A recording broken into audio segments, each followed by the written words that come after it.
Bonjour et bienvenue dans mon journal de bord de ma diète jour 6, et oui, déjà.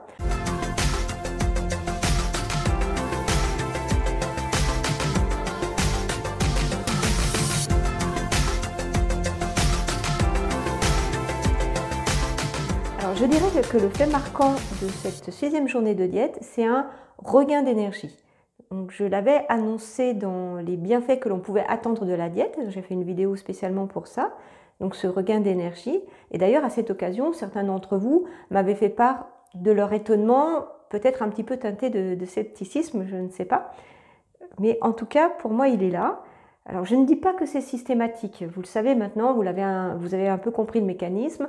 Ce qui se passe pendant votre diète, ça dépend un petit peu d'où vous venez, dans quel état d'encrassement vous vous trouviez quand vous avez commencé votre diète, etc. Enfin, vous avez compris la logique. J'ai d'autant plus remarqué ce regain d'énergie en cette 6e journée que j'ai une journée professionnelle bien remplie, j'avais énormément de choses à faire et en plus, en fin d'après-midi, nous étions invités à passer chez des amis. Donc j'avais vraiment cet impératif d'avoir terminé toutes mes tâches importantes et j'ai vraiment ressenti un surcroît de concentration, j'étais vraiment focus, j'ai vite travaillé, j'étais efficace. Et d'ailleurs, quand je réfléchis, il me semble que cette énergie elle était là un petit peu toute la semaine, à part un jour ou deux où j'étais peut-être un peu plus fatiguée, où j'avais eu froid, enfin je vous l'avais dit, mais voilà, j'ai été vraiment, je pense que je peux dire que j'étais en forme toute la semaine. Bon, revenons à mon assiette. Alors ce matin, en préparant mon petit-déj, j'ai eu un peu comme une sorte de blocage, j'avais pas très envie de mon Habermousse, donc j'en ai préparé un tout petit, et puis je me suis dit, ben, qu'est-ce que je vais manger avec ça? Ça fait un peu juste pour le matin. Et je me suis sorti une tranche de pain. Vous savez, le fameux pain de mon mari que je vous ai vanté toute la semaine. C'est vrai que le pain d'épeautre est vraiment très bon et celui de mon mari tout particulièrement. C'est pas moi qui le dis, hein, tout le monde le dit, nos amis, la famille, tout le monde le dit. Donc vraiment, si vous ne vous êtes pas encore lancé, faites-le, c'est le moment de vous mettre à faire votre pain. D'ailleurs, si vous voulez vraiment suivre l'alimentation selon Hildegarde, et si vous avez l'habitude de manger du pain, il sera un petit peu nécessaire de faire votre pain vous-même. C'est très difficile de trouver du pain de grand épeautre non hybridé près de chez vous. Vous trouverez peut-être du pain de petit épeautre, que je trouve moi peut-être un petit peu moins bon, moins élevé. Quoique, si vous avez un bon boulanger, vous trouverez. Parce que moi j'ai un ami, Jean-Marie, qui est boulanger près de chez moi, et il fait du pain de petit épeautre extraordinaire. Enfin, il fait lui-même sa farine et tout, donc c'est vraiment un petit bijou de A à Z, son pain. Et donc voilà, lancez-vous. Peut-être qu'au début, vous ne réussirez pas, il y aura quelques échecs, c'est pas grave, persévérez, ça en vaut vraiment la peine. Et puis d'ailleurs, non, hein, moi je connais, j'ai des amis qui ont réussi du premier coup sans aucun problème. Je repense à une petite anecdote de cette semaine, j'avais une personne en consultation, donc on parlait d'alimentation et notamment on arrive toujours à parler du pain.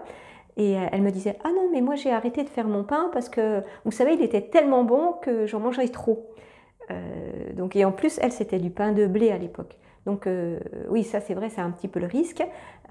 Donc surtout quand on est en surpoids, il ne faut pas trop manger de pain quand même. Mais ce qui est important oui, pour bien digérer le pain, c'est de bien mastiquer.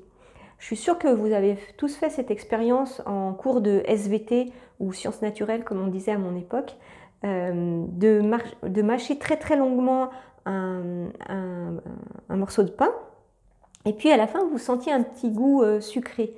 C'est parce que dans notre salive, il y a une enzyme qui s'appelle l'amylase, qui est chargée de digérer l'amidon, qui est un glucide complexe végétal.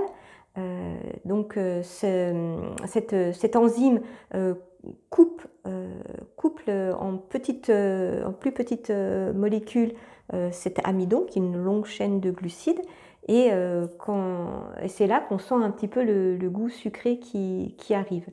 En général, je dis qu'il faut mastiquer à peu près une vingtaine de fois chaque bouchée. Alors ça peut paraître énorme, bon, c'est une question d'habitude, il faut vous entraîner. Au début, tout simplement, il faut compter, hein, voilà, jusqu'à 20. Et puis, au fur et à mesure, votre langue, votre bouche va comprendre la consistance que doit avoir le bol avant d'être avalé, et ça va se faire un petit peu automatiquement. Si c'est compliqué pour vous, si vous avez tendance à manger trop vite, un petit truc, c'est entre chaque bouchée de poser vos couverts, de mastiquer, d'avaler, de reprendre vos couverts. Voilà, ça va un peu ralentir la cadence du repas. Et puis, ce que je vous ai dit pour le pain, c'est vrai pour toute la nourriture en fait.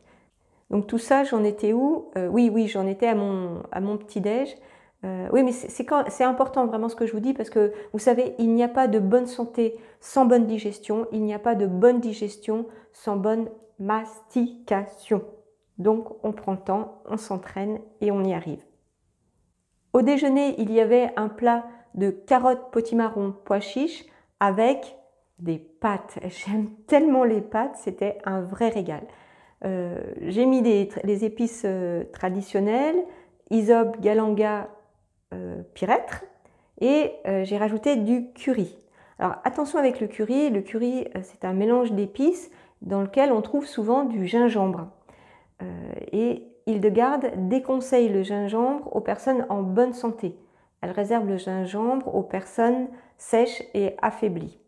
Donc voilà, moi j'achète tout simplement mon curry chez les fournisseurs habituels de produits d'Hildegarde. Au dîner, ah oui, là aussi un vrai régal, une de nos soupes préférées, une soupe de betterave et châtaigne. Alors c'est tellement bon, tellement facile à faire, tellement rapide que je vous ai mis la recette sur mon blog. Alors vraiment, faut plus venir me dire qu'on mange mal pendant une diète. Les personnes qui mangent mal pendant une diète, c'est parce qu'elles le veulent bien, parce que vraiment il y a de très bonnes choses à manger. Donc par rapport à la recette que vous trouverez sur mon blog, bien sûr je n'ai pas mis de crème dans mon bol, j'ai mis un peu de crème dans le bol de mon mari. Voilà. Justement, parlons un petit peu de comment faire pendant la diète quand on n'est pas seul à table. Pas de panique, vous n'êtes pas obligé de cuisiner un repas pour vous et un repas pour le reste de la famille. Vous avez vu un petit peu ce que j'ai mis dans mon assiette tout au long de la diète. Eh bien, vous constatez que tout le reste de la famille peut manger le même plat de légumes et d'épeautres que vous. Ce que vous faites, c'est que vous vous servez en premier et puis après, pour les autres, vous rajoutez un petit filet d'huile ou un petit peu de crème. Et puis vous cuisinez un petit peu à côté un petit morceau de viande, un petit morceau de poisson. Vous pouvez rajouter un yaourt, un fromage, un fruit, voilà, tout simplement. Donc c'est plus des aménagements et on ne cuisine pas chacun de son côté. Le soir, vous pouvez proposer une salade composée en plus de la soupe. Donc votre salade composée, c'est tout simple, elle peut être aussi préparée à partir des restes de légumes du midi ou des jours précédents. Et puis, alors, si vous avez des enfants et que vous devez leur préparer des goûters, je vous conseille vraiment de le faire avant la diète, de vous organiser avant la diète. Donc si vous faites des biscuits par exemple, ça c'est simple parce que les biscuits ça peut vraiment se garder toute une semaine. Mais après, si vous voulez leur faire des cakes, des gâteaux, vous les cuisinez avant la diète, vous les portionnez, vous les congelez et puis vous les sortez au jour le jour en fonction des besoins.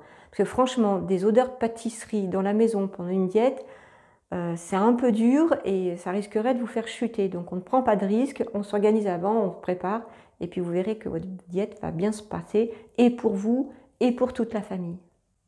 Ne négligez pas cet aspect parce que ça peut vraiment faire la différence entre une diète que l'on mène jusqu'au bout et une diète que l'on arrête au bout de 2 jours. Sur ces bons conseils, je vous dis à demain pour partager avec vous mon journal de bord de mon 7e et dernier jour de diète. Et oui, j'avais décidé de faire 7 jours, donc c'est demain que ça se termine. Et puis, je vous ai préparé une petite recette originale, vous n'en reviendrez pas. À demain! N'oubliez pas de vous abonner à la chaîne pour recevoir une notification quand la vidéo paraîtra. Avant de partir, laissez votre petit pouce bleu, ça me fera plaisir et cela m'encourage. Et je vous dis à demain!